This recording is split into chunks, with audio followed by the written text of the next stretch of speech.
When someone small takes down something from somewhere very high, this is the results.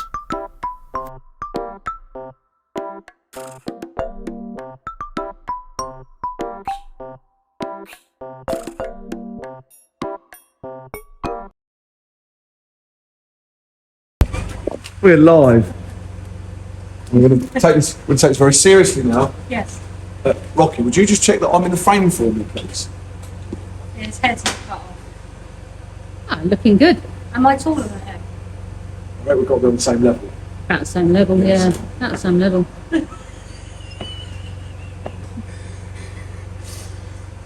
You'll get that because I will edit in Titch trying to put my magnet back up there.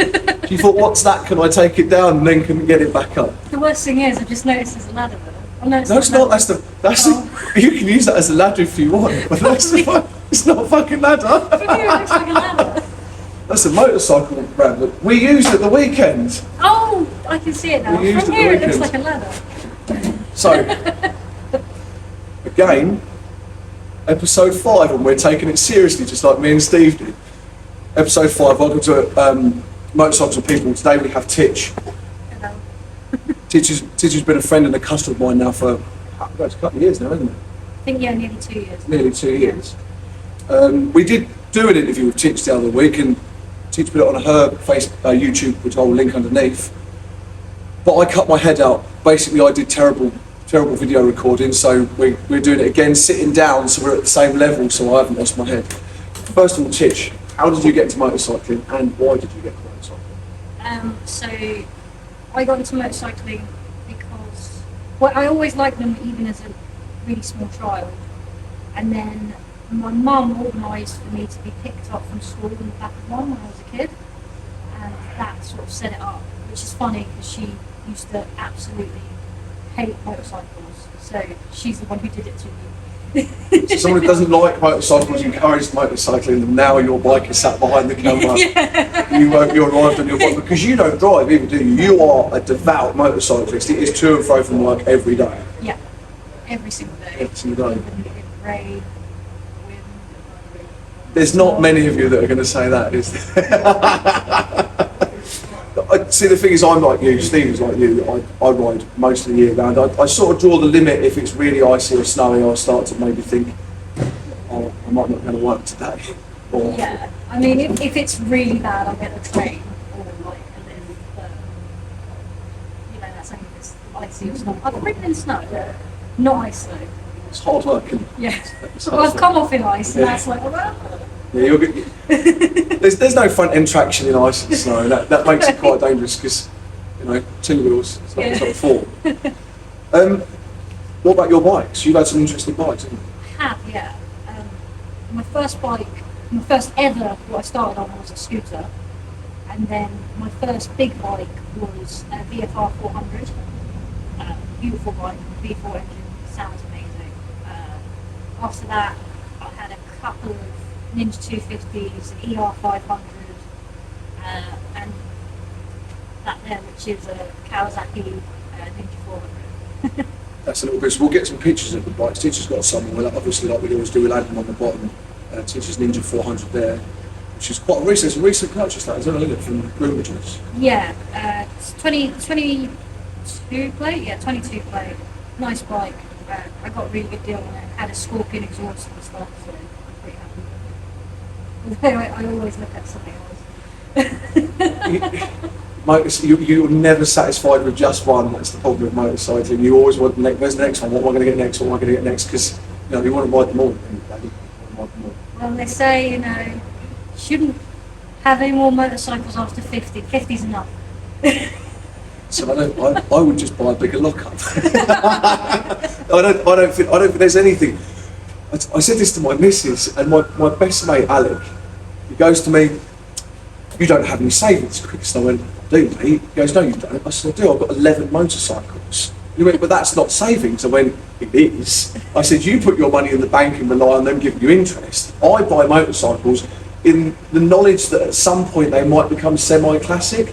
The price goes up on them. I pay £1,000 for them and sell them for £5,000. That's better than any bank account you're ever going to get, is it? Yeah, It's not, that's it's true. not a savings account, it's not the same, so you won't have it. But yeah, buy motorcycles, don't get a pension. That is sound financial advice, right there and then. Maybe not. Titch is the disclaimer here. Don't take the notes from me, finances, definitely don't do that. I'm personally going to buy bikes. You also joined us this week at the races, didn't you? It was your first time at the races. Yeah. What was it like being at the races for the first time? It was incredible. Wow, what experience. I hope I can go again. Wow. It's just amazing. Your face when I opened the door and you realised that you was on the start line in the garage was quite impressive. You was dead shocked where you were. You didn't realise that we were right on the start line. I had no idea. In all honesty, as soon as I came through the gate, the front gates, it was just crazy because I didn't know any of it, you know, and I was expecting it to be a lot different from what it was. And then I thought we were going to be where everyone else was, and I was like, where is this place? Everyone's like sending me under this tunnel in the centre of the circuit, and I'm like, am I meant to be here? Is someone going to send me back? But no, it's where we were meant to be. It is a surreal feeling. Like the first time you drive into the track and you're like, I'm not in the bandstand now, I'm in the paddock. I'm right there where all the races are going to happen. It's quite a fun thing. It was crazy, and like when I did it, there was someone kind of like testing the track, and they were like this far away from me, and I was just sort of like, what is going on? It was amazing. It is a good feeling. It is a good feeling. So we was at the track with Marcus. You've seen a couple of interviews with Marcus. I've got to do another one about his first race, but we'll do that another day. Where is your motorcycling career going? How long do you reckon you'll do it for? And what do you reckon is going to be your next bike? I think I'll probably be a biker until I can't use my legs anymore. I hope. Anyway, my next bike, I have no idea because I keep looking at different things. I'd like, one of my dream bikes is like an R6, but obviously they've just been discontinued, so. Buy one now. yeah. Buy one now. Now's the time to buy it. But yeah, I don't know. I love sports bikes, but it's hard to know, isn't it? Because something else come out and then I'd love a BMW S1000RR. But that's a lot of bike. It's a lot. I've test ridden the BMW S1000 and I'm not going to lie, it was too much. I wasn't, you're using that much throttle on that bike on the road. And you're not getting out of first gear. They are a weapon. I do like smaller bikes, and I'm a big believer in not going bigger until I can master that bike like a MotoGP is. Do you know what I mean? Like, until I can scrape me and do it all the time, I don't feel like I want anything bigger because that's just how I ride. You know, that's what I want to do with my life. But I do think that eventually I would like something bigger. But it's money, isn't it? As well?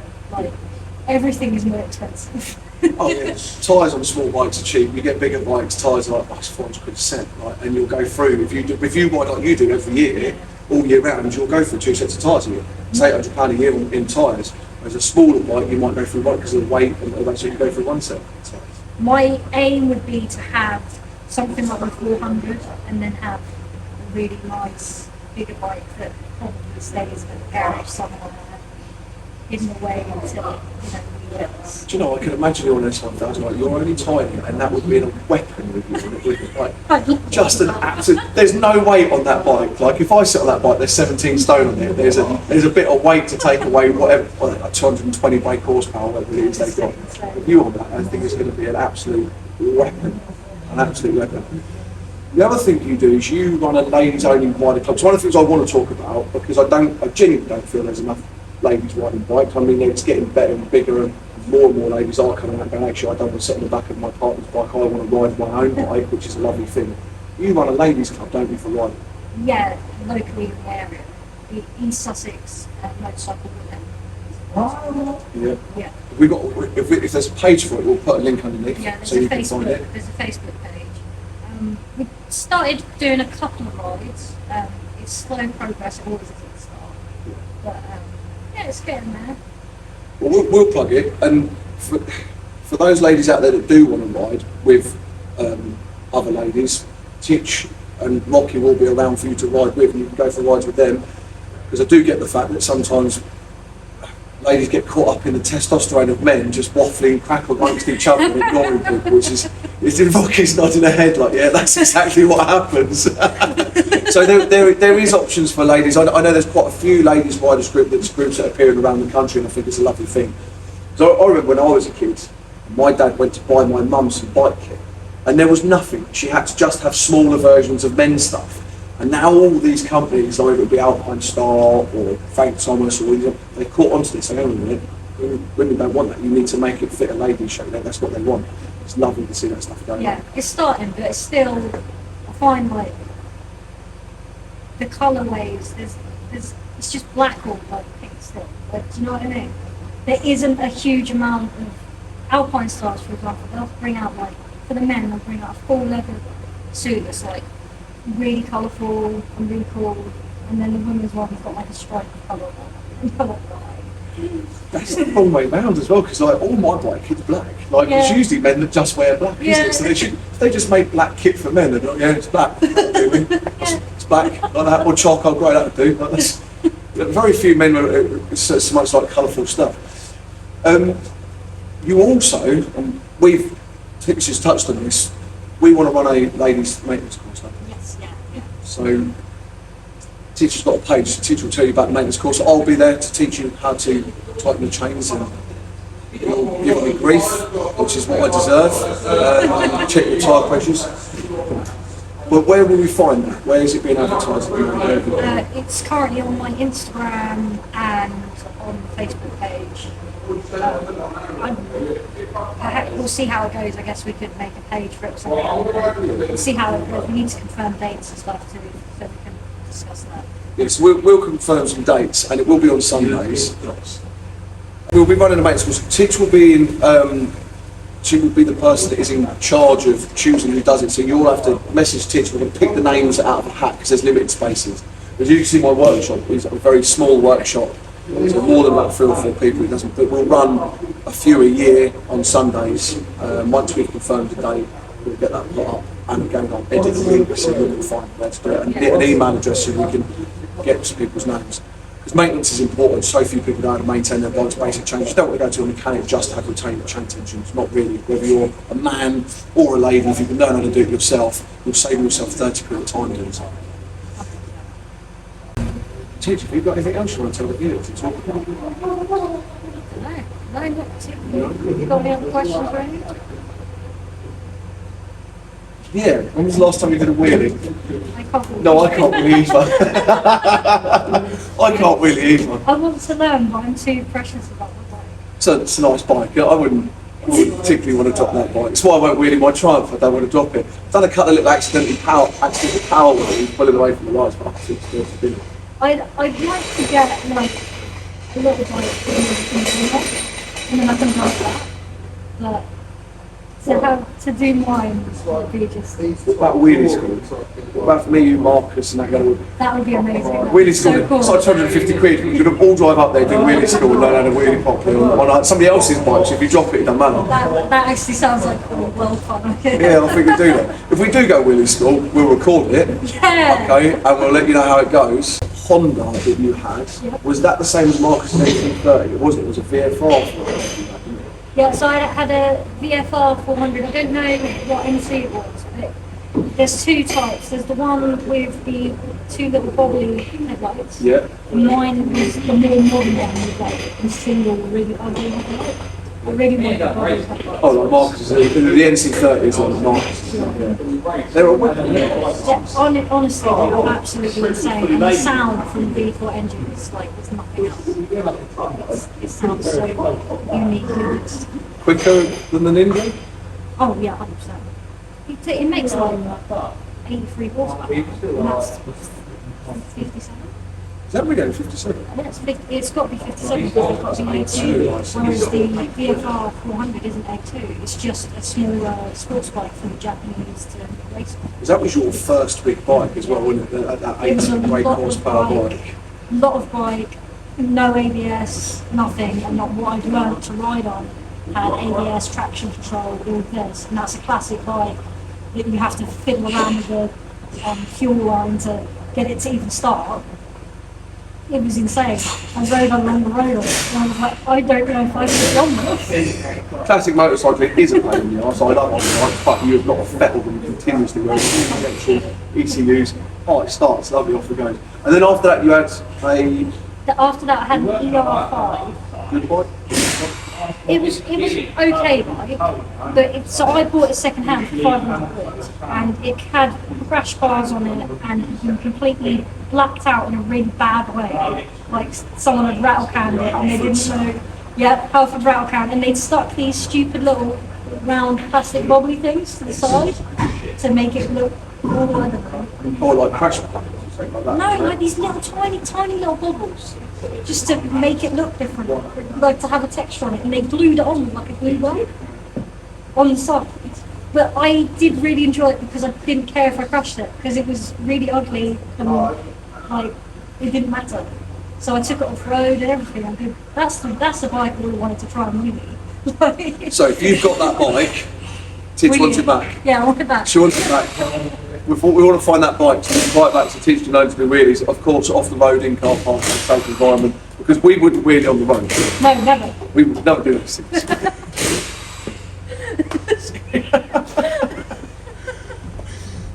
Never. Never, we wouldn't. Honestly, everyone looking at the camera right now would never do those things, and we don't encourage you to ride fast. No, we ride below Really? the speed limit, 5 under, all the time, endlessly. All the time. Yep, like a bicycle. Motorcyclists are the safest people in the road. Yep, definitely. I don't know what that I'm going to cut out. Fuck, I'm not putting that in. I'm not putting that in. Don't have any of that in there. You had the R5, after that you had to cut the Ninja, didn't you? Yes, I had the newer Ninja 250, which is the 2016, Yeah. which is the super lightweight. Yeah. It's actually got the same frame as the new 125, but it came out before the 125, which I think is an awful idea, because now anyone who had that 250 looks like they've got 125 and No one wants that. no, if you're buying a 250, you don't want it to look the same as the 125. No, you don't. No. No, you don't. It's like made the whole bike obsolete, even if it wasn't already obsolete, because in 2016 everyone else had 300s and 500s out. Anyway, bad decision. Naughty Kawasaki. Bad Kawasaki. They do strange stuff like this, though, Kawasaki do. Although, like, Titch and Kawasaki person, I'm a Kawasaki person, got several of them. I love a Kawasaki, to be honest with you. You do some dumb shit, stop it. Yeah. That electric bike you brought out, rubbish. Absolutely rubbish, okay? It does 40 miles to one charge, throw it in the bin, get rid of it. Bad Kawasaki. Well, yeah, but you can remove the batteries, so you just have to carry like 10 batteries with you. So that's the whole point. Have a backpack, especially for the batteries. I've got an idea. What we could do with motorbikes is we can invent an engine that has like an explosion in it that uses a combustible fuel. When it runs out, we drive to a station, you fill it up, and then carry. Oh, we've already got that. Stop undoing it. Stop Have you undoing it. seen the concepts for the hydrogen Kawasaki? Oh no, I like hydrogen. Yeah, but it's terrifying. Why? Like, because if you crash, No, the fuel cells. Toyota have been doing this now for decades. They've been working with hydrogen, and the fuel cells are really well built. They're quite. Really? Yeah, they're quite. Okay. You'll have a big accident. You're not going to pierce the fuel cell. And I'm going to put this out there. Petrol's quite combustible. yeah, of course, yeah, no. It will go bang. Like you. I mean, that's why they make a lot of stuff out of plastic tanks now, don't they? And on cars and that, it's all plastic tanks, because back in the Ford Pinto, I think it was the Ford Pinto, in the 70s, the bumper irons used to sit behind the petrol tank. People get shunted at the rear, and they would just explode. It's like a film. They just ignite in the middle of the street, and cars would go everywhere. So, yeah, hydrogen is a brilliant idea. Yeah. And that's where all of you manufacturers should be going with cars and motorbikes, because you'd be able to run your ordinary combustion engine up it. I think they've made one, haven't they? And it's got 2 tanks on the side, so instead of panels, they're actually hydrogen tanks. I like that. It's interesting. That's cyberpunk shit. Yeah, it I is. like that straight away. I like that. That is cyberpunk shit. It Next, looks I'm gonna very get like modern. yeah, as well. an electronic master ride that way. That is cool. Yeah. Yeah, that'd be. I've not seen it. I will now go and research that. Yeah, you I should. didn't know Kawasaki obviously doing an interview, I should know that Kawasaki are doing this stuff, but I haven't read the magazines recently. But yeah, I didn't know Kawasaki were playing around with hydrogen. I knew Toyota had one, Yes. but I didn't know Kawasaki were. Yeah, no, I think they've made one, like a big touring bike. It's got 2 tanks on the side that hydrogen tanks. So they're playing around with that, and then Honda's playing around with self-balancing bikes. Yeah, again, what Honda? I don't want my bike to self-balance. Okay, the fact that it might fall over on me is part of the thrill of riding the machine. Oh. That hurt my hair. That hurt my soul, you bastards. That hurt all of our souls. What is that? They're changing tyres, so we're gonna have to wait a minute. Fuckers. When I was doing Steve's interview, they started drilling a steel plate. All I did in the Can you background. imagine if they get right up behind the camera and they're just like this today? They don't understand the importance of what we're talking about. So what? They drive 4x4s, they're peasants. You know, Marcus was racing at the weekend, Yeah. zooming around Brands Hatch. When he bought that bike, the focus on the bike said, "Those tyres are brand new, by the way, mate." They were 10 years ago. So he was racing on Conti attacks that are 10 years old. Jeez. Yeah. And then, you know, we changed the rain tyres. Yeah. So I saw the cracks in the side of them. It was like, we need to change these tyres before you go out. When we looked at the date on them, they were made in the 19th week of 2014. Jeez. Yeah. He was riding bikes on 10-year-old tyres. So here's the thing, when you buy a motorcycle for anyone, they tell you they're brand new tyres. Remember, they might have been brand new tyres when that person parked that bike up in their garage and forgot about it and started driving their Dacia Sandero, whatever it is that they've decided to retire their life to. So check the tyres. Because neither me or Marcus did. How are the rain tyres now after? Yeah, great tyres were right, actually. He only did like 1 lap though. He you know, 2 laps. 2 laps. He did 2 laps, which I'm pleased about. And I genuinely think that because of the extra grip, because they were proper, they were sticky tyres and they were trustworthy tyres. That's the time he lost on that lap was because he trusted those tyres. It's almost like I think there was a subconscious thing thinking, I don't really know these tyres. Yeah. Or are they going to spin me out? Or am I going to drop them? Because he knocked, it's 10 seconds off, wasn't it? Yeah. 10 seconds of that. Yeah. Well, that's a phenomenal thing to knock. You'll get there definitely. Like considering just changing the tyres, but I think I said make sure you make a big deal out of the tyres, and you did. Yeah, that's what when everyone was going, I put dries on there, put dries on there. But as he's an novice rider, I want him on wets. I want him to go because if he finds a wet patch as he comes out of the corner, you know, especially Van Graham or something like that, and he loses traction, he hasn't got half a decade of experience. So, That guy said about he said don't put mixed yeah.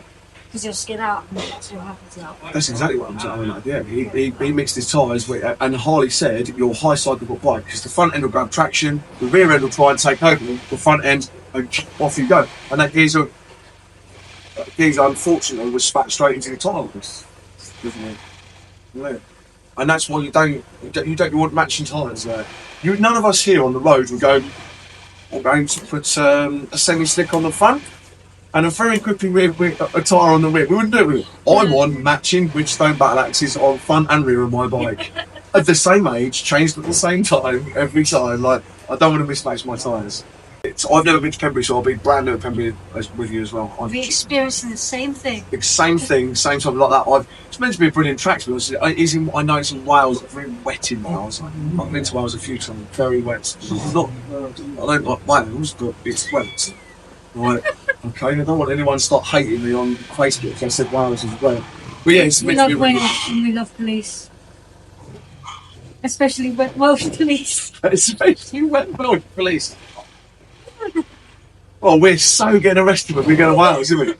I tell you, before I turn off, I will tell you a funny story. I delivered. I had to go and I used to work for a company called Gowder's Fine Foods, and I had to go to Wales to pick up some yoghurt in the refrigerator van. And I got there, and the guy goes, "How was your journey?" And I went, "Yeah, it's all right though. I got a bit of grief at the border because I forgot my passport." He went, "Oh really? Did you?" I was like, "Yeah." I said I had to show them my driving licence and that before they let me into Wales. Got that straight over his head. Like he thought I was deadly serious. So you genuinely thought? I was mocking the shit out of him. Yeah, like. Bless him. Like, Don't bless him. He thought he had to have a passport to get into Wales from England. Like, Some people are not that bright. it's not that right. And then there's belligerent. Like, do you reckon the next time he comes to the UK, he went, I must make sure I got my passport? I used to know someone who they thought France was in England. And I had to explain to them, grown adult, thought France was in England. Sorry. I had an ex-girlfriend who was driving down the M25, and I said, you know what that is over there, pointing to Canary Wharf? Yeah. And she said, Paris. Do you know when you look at a human being, you want to stop the car and go, get out and walk, immediately get out. Like, this is done. You think Canary Wharf is Paris, this is done. We've got nothing to talk about anymore. This relationship is dead to me. Good thing you didn't take her to the Black Portal. Oh, I know. But no. See, they're going to watch this, and they're going to watch this and be like, that's me you're talking about, you arsehole. Yeah, genuinely thought it was Paris. Jeez. I think that was the moment I finished. I drove home like, gonna get my things now. gonna get my things. We don't have a relationship anymore. You think Canary Wharf is Paris. I mean, it doesn't even look like the Eiffel Tower, does it? Like, the Shard doesn't look like the Eiffel Tower in any way, shape or form. It doesn't resemble it. Yeah. It's nothing to do with motorcycling, but funny stories. Just explaining to a grown adult about that. Do you have any funny motorcycle stories? I do actually, yeah. Yeah, when I was a kid, and this is going to make Rocky laugh, but when I was a kid, I had a KMX 125. My nanny and granddad, where I lived, yeah, I'll call them my nanny and granddad, I don't give a shit what you think. Like that, well, lived up a very steep hill in Hastings, and I come out and there were some pretty girls walking down the street, and I thought, I'm going to do a wheelie. I'm going to do a wheelie and show off. So I've dropped the clutch, popped the front end up on, because I could do wheelies on my 125, and the bike's gone up like that, and then I've gone, shit, the bike's now wanting to go down the hill, and I can't get to the rear brake because I've stepped off the bike, and I can't shut off the throttle. So I'm now at a point where, and this bike's about 3 weeks old, brand new out of Gedges. No, I'm going to have to throw it in the curb. No, I'm about to throw my bike into the curb. Needless to say, they didn't think I was sexy, they didn't think I was brilliant. They pointed and laughed at me as they walked off down the street. So, yeah, that's one of them. Yeah. Did you at least get to meet a nice nurse? No, because I didn't really hurt myself. Oh, man. I didn't hurt myself. It's, what are you, Rob? Honestly, what are you? Like, but yeah, that was, yeah, there was that, yeah. That bruised my emotions, that did. Like, I was like, yeah, I'm cool. Look at, oh, shit, not cool anymore. But anyone who's done a wheelie's done that at some point. You've overcooked it and you've gone backwards. But it cost me some money as well, because the rear, I think this is 2002. Yeah. The rear light cluster on that from Gedges brand, it was 150 quid just for the brake light cluster. Then I had to put, I cracked the back bit where the number plate comes in. I cracked that, I had to put that on there. Broke a lever, scratched all my side panels. Like on my brand new bike that I bought, why I bought it? Well, because I thought girls would think it was attractive if I did a wheelie. They don't. When you drop it, they think you're an idiot. That's what they do. So yeah, you got any funny motorcycle stories? I dropped my bike at Custom Cafe once. Was you there? No, she was not there. I was about to leave, so it was one of my first times there. Probably why I don't go there that much. And I was trying to leave, and my friend's mate had. I had this bike that this kickstand would automatically come up, like it was on a spring. Yeah, monsters and actually. Yeah. Monsters are horrible. My friend's mate had done something to the spring so it stayed down.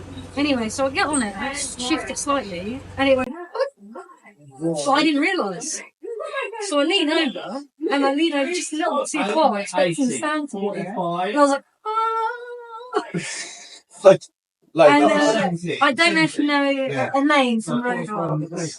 No. She's in Eastbourne. She was there and she watched it. And she actually, when I got my first big bike, I took my ex-girlfriend on the back. She was like, I'm really surprised that she managed to pass her licence and take her on the back because obviously she'd seen me drop this really tiny motorbike, so she was really shocked. I'm not sure you should be riding that motorcycle. Yeah, basically. You can't stay on your feet. It's what you can't do. We've all done that though. To be fair, she was right though, because I shouldn't have dropped it. But yeah, that was funny. I won't mention his name because this is technically illegal. A friend of mine went to Amsterdam 2 years ago. And he came back with something that may help you relax. Yeah. Something that helps you along your way to chilling out. And my bike was parked outside his house. Now, he lived, well, not even a quarter of a mile away from where I lived. And I'm like, Chris, do you want some of this? I said, yeah, all right then. And I indulged in some of those things that might make you relax. And I rode down the road. And as I turned into the road that I lived in, I was going so slow that the bike just gave way like that. Oh, no. And I was laying. If you've ever dropped your bike and not hit the kill switch and the wheels just going me like that at the back, I'm laying on the side and this bloke walking his dog went, "You all right there, mate?" And I went, "Yeah, I'll get up in a minute. Don't worry about me." He's fucking laying in the curve like that. Yeah. Don't take drugs and drive. Not that that's what it wasn't drugs. It was sleepy time tea. It was sleepy time tea. So it was sleepy time tea. And anyway, it was a long time ago, and I could be lying. So I'm going to tell that Complete camera. bullshit. Could be complete bullshit. Never happened. But yeah, I just felt I couldn't. I had no, because I thought I was doing 30 mile an hour. Like I thought I went down. The next day when I saw him, you went down the road like 3-4 mile an hour. And he's like, wonder you fell over. he goes, no, I was riding normally when you really were. He's like, going down the road because you just when you're like that, you've got no control. Look at Oh my that. god. Yeah. Again, that was on the same bike that I smashed up doing a wheelie. That Yeah. poor bike. Poor bike. Yeah. I got abused that bike. His first bike though, and it got abused. And this one was stolen. Never found that one. He stole my Kawasaki. I'd say I'll find you, but I can't. What would you do if you got given it back now? They changed their ways. What if they gave me my bike back? I'll still have to beat him up. They stole my bike. Even if you give it back to me, I have to beat him up. See at the end of the day. Well, I'd be grateful if you gave me my bike back. I'll make you a cup of tea afterwards. Run. I mean, that's fair. They don't need to. I've got my bike. I can't catch them. I got my bike. That things end up in a field somewhere and it's long gone. Titch, it's long gone. I know. Yeah. GX02 SXC. To check the license plate. Hasn't been on the road since 2002. Got kicked off in Holland somewhere, didn't it? Got kicked off in number plate ripped off in Holland somewhere. Chassis number pinged off. Oh, they paid me out the insurance. That's when I bought my friendly bike. I still saw about it. GSX 550. Teacher's interviewing me now. Like, this is quite cool. I had a GSX 550 Suzuki. I fucking hate Suzukis. They always let me down. They've killed me up with. Let's debate it. Like, I might have been riding it incorrectly and had an accident. Yeah, top of King off away, slipped down the road. I pulled the front brake to I slid down the road. I was only wearing combats as well. Like I've got a little scar here that I sometimes have to pick bits of gravel out, still to this day. Yeah, little bits of gravel pop out every now and then. And I can remember stopping because there was someone stopped at the end of the junction. I stopped sort of with my head on their wheel. And just saw my bike go flying past me, bouncing and tumbling with bits of plastics going everywhere. No. Yeah. You jump, if you've ever had a really bad accident, you jump up with shock and go, "Oh, my bike," like that. And I was stuffing bits of plastic in my jacket like that. Yeah, I got to work in a shitstorm. Yeah. Still went to work. Yeah, I got sent to hospital. They wouldn't. Yeah. There was claret everywhere. And I was like a dog toy, chewed to bits. Like there was just limp in. claret everywhere. I rode the bike down the road as well. And bars were twisted like, smashed the bits. Yeah. Oh, man. Don't do stupid things. That didn't involve sleepy time tea, did it? No, it actually didn't. No, genuinely didn't. It was first thing in the morning, but I was probably pissed the night before. I was like 19 years old. I was probably out getting absolutely belted with my mates the night before. We were going to do the ride my bike. It's never a good idea. Whereas I don't do it now. I went out. God, me and Tony went out a few weeks ago. Richard said, "Menschen, do you want to come for a ride?" And I woke up and went, "No, I'm not going for a ride." I knew the alcohol was still there. You can't do it again now. It's not worth the risk. No. Right. Now we've incriminated ourselves. Yeah. Okay. You fuckers ain't getting to see that, don't you worry. I'm chopping that shit out. Now we've incriminated ourselves and told some stories about stupidity. Yeah. We're going to go home with tier medals. Titch will be back soon. Yeah. Talk about races with Marcus. Titch is also going to be on the podcast, Old Men in Chairs. Although she's not a man, she's coming to moan about shit with us. I might put a beard on. Oh, we will get you a beard for that. She want me to make you one out of mine, and I'll shave mine off. Help me. I'll shave mine off, and we're just fucking you who glue it on. Yeah. Look like you've got beard alopecia. Just a moustache. That's all I need. Oh, I love a moustache. Do you know what? You're not going to know this, but a moustache is really difficult to live with because it grows over your mouth here, and you'll be eating something, and then you'll get I had to pull with a pair of tweezers a piece of hair that got stuck in my gum. Like it was like a shard of metal. I was like, what is that in my mouth? Like it really hurt. And it was a piece of ginger beard stuck in my gum like a needle. So, William, Yeah. how difficult is it to live with a beard? Oh no, it's really annoying. Have you ever had a milkshake? You can't drink It has milk. milkshake in it. It gets in the beard, and then you like walking about with like smear on your face. Yeah, and then you're like, what's that smell? What's that smell? Like, why can I smell that? And you're like, you say to people, does the fridge smell? They're like, no. Oh, it's because I drank milk and it's now 3 days old. Like, so you're lucky you don't have to have a beard like it's claiming Also guys. happens the same thing happens in other parts of life as well. Egg's the worst thing, isn't it, with a beard? But I can't not have a beard, you see, Titch. Yeah. I can't not have one. Pray for the bearded people. Mm-hmm. But Titch will have a beard when she's on Old Men in Chairs. Yeah, okay. She's going to get a beard. Even if I draw it on, I'm going to get a beard for it. That's my mate Chris's fault we called it that. So what should we call our podcast? I haven't done one, you know. And he goes, we're all old men and we're all grumpy, so why not Old Men in Chairs? I like that. Fair enough. Old men Fair in enough. chairs. Turns out we might have to change that one.